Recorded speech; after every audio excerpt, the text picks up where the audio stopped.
So that is one of the surprise treats of January. That is the first official single by Johnny Weir. It's called Dirty Love, and it's really good. Thank God.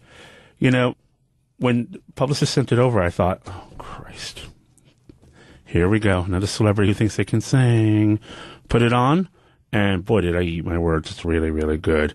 And I'm talking about you like you're not in the room. I'm barely in the room. Johnny Weir with me here on Sirius XM LQ. I'm Larry Flick. That track is cute. Thank you.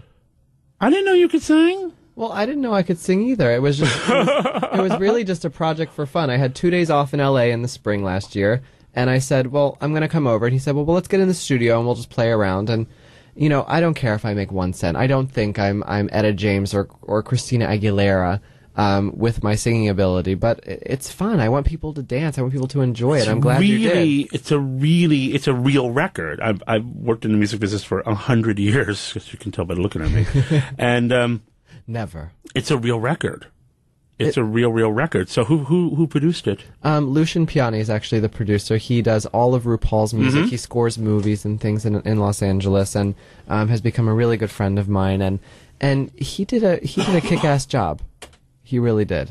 So, did you find yourself surprised with yourself after you listened back?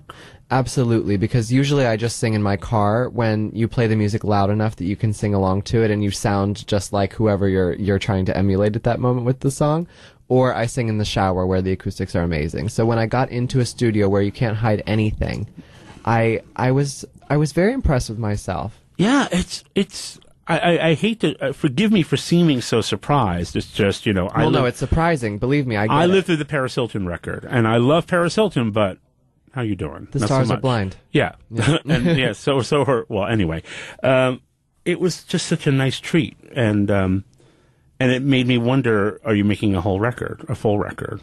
Well, I don't know. I wanted to see how the first song did, and it was #1 in Japan. It's moving up the dance charts in the US, and that's way more successful than I thought it would be. I thought 10 people would hear it, and 7 of them would make fun of me for singing, and the other 3 would just have already been my fans, so they'd be excited about it. But people are really, you know, love it or hate it. They're accepting it, and they're playing it and enjoying it, and that's all I wanted. So if there are more songs to come, so be it. Well, and being the former dance guy at Billboard, where the record is starting to pop, I know what those DJs are like. They're nasty. Yeah. So if they're playing it, it means they like it. I agree, and I mean, I don't have a label. I don't, you know, have the same budgets like a lot of the stars do that do put out an album like Paris Hilton had when she put out her album. I'm doing everything on my own, and the fact that it's playing all over the country and all over the world is very, very exciting. It's, you know, I paid for all the production costs and that sort of thing, but otherwise there's no budget. We just kind of are hoping and praying. Well, good for you. Good for you. Johnny Weir with me here on Sirius XM LQ. So he's actually not here to plug a record. He's here to talk about his book. Well, we're plugging everything. Well, because you're pluggy. You're plugtastic, right? The book is called Welcome to My World, and it's got probably the best cover I think I've ever seen, and I know you've heard that already. It's got the best cover. If y'all haven't seen it yet, it is Johnny on his back in the fiercest shoes I've ever seen. Louboutins. Of course. Yeah. One leg in the air as he balances a disco ball. But you know what? Look at the bicep. Well, yeah. But I'm more intrigued by the heel because...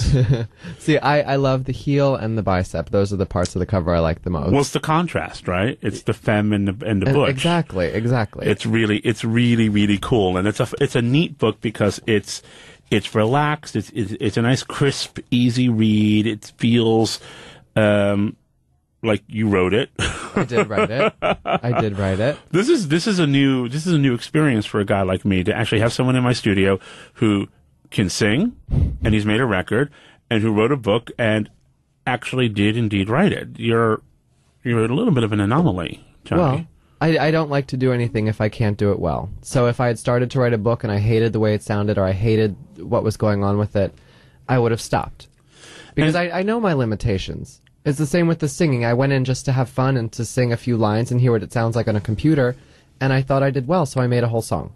And so does that come from your athletic training, knowing how far you can push and when to stop? Absolutely. I mean, with skating, it's such a different world from anything that anyone can really comprehend. It's very much it's very lonely. You work hard, you work long hours. It's a full-time job that you don't really get to invite a lot of people to be a part of, and you don't have help. You have a coach, and you have you. You have to be your own army, your own publicist, your own everything.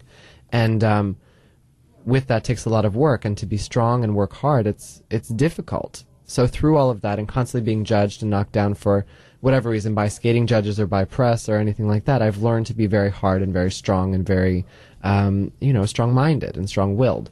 So it helps me on every project I do, the training that I have. But with these projects, I don't want people thinking I forget where I come from. I'm a figure skater first and foremost. I'm an athlete. And all the other projects are things that I like to do because I enjoy it. And they're perks of the hard work. Absolutely. And I mean, from the Olympics, I didn't win the gold medal, but I came out as one of the most popular athletes of the whole games. You sure did. And the amount of times that I've been congratulated on being the Olympic champion, I don't correct people because I feel like an Olympic champion. So of course you are.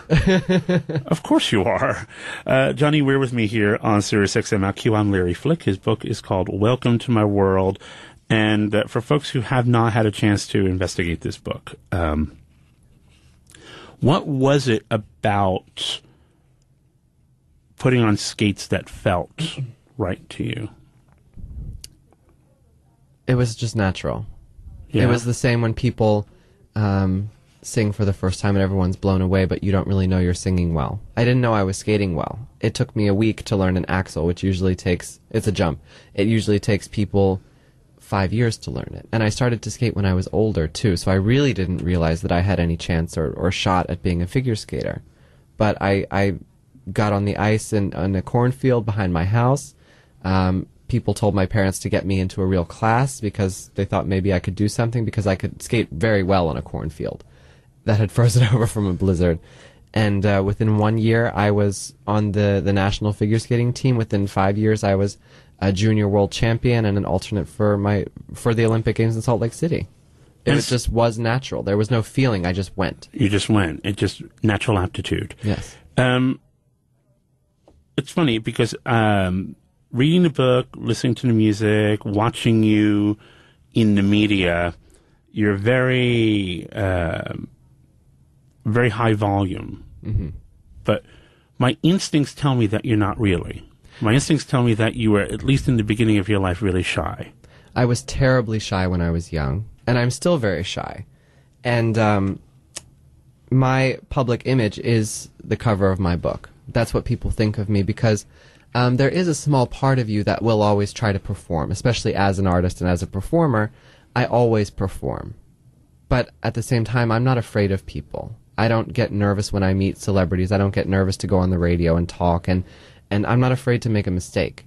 And that's something that gives me power and gives me strength, and if that gives me the image that I'm, a crazy diva, high-volume person, then so be it. I know who I am, and that's with the book cover and the actual story in the book.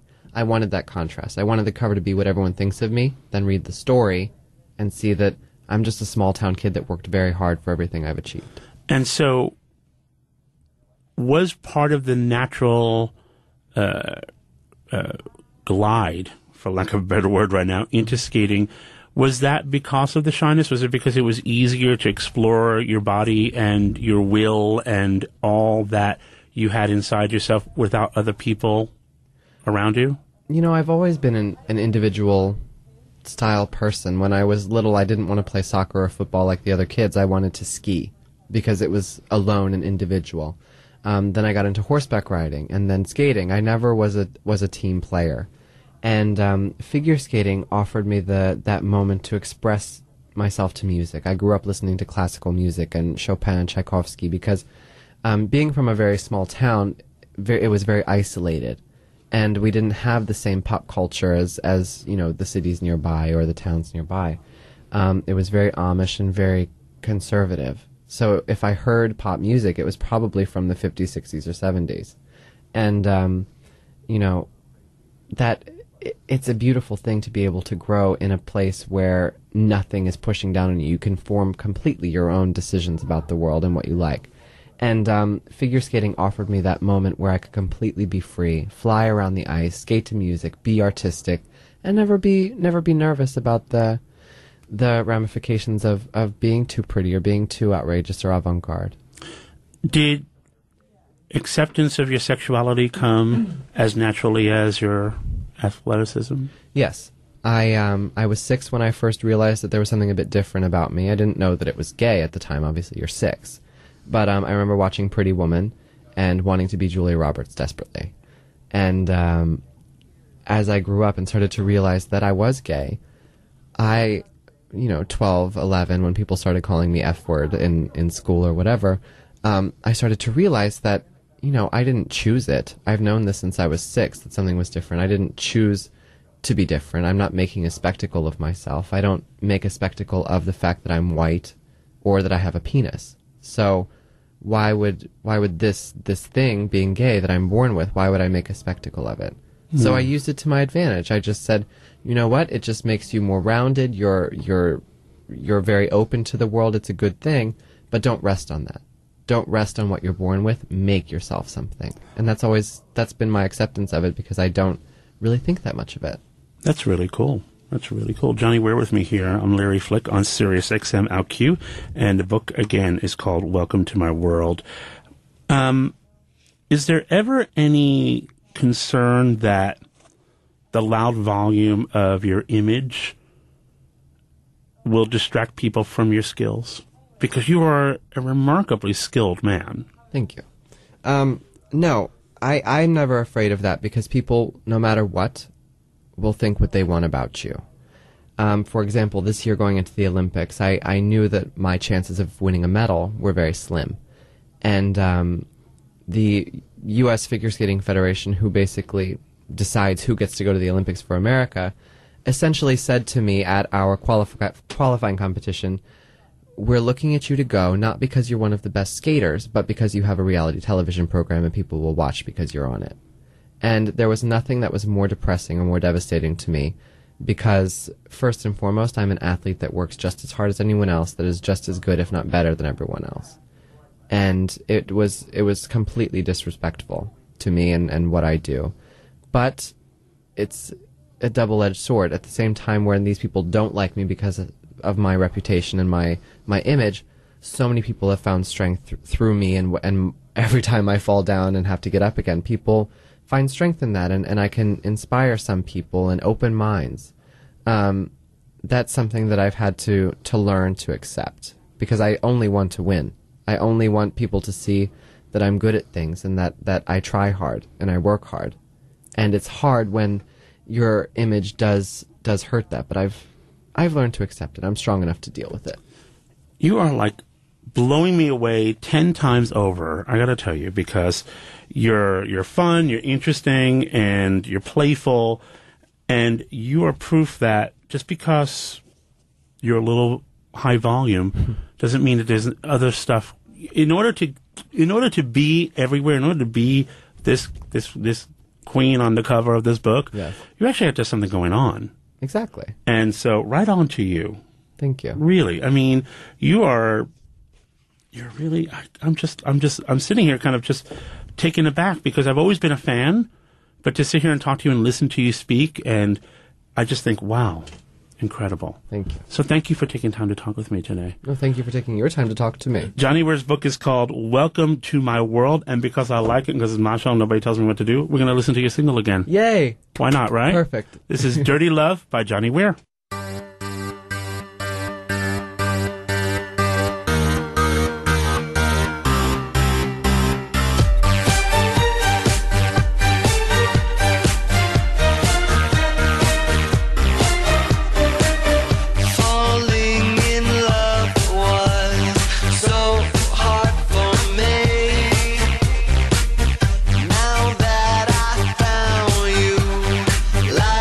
Such a dream.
my love song, my dirty love.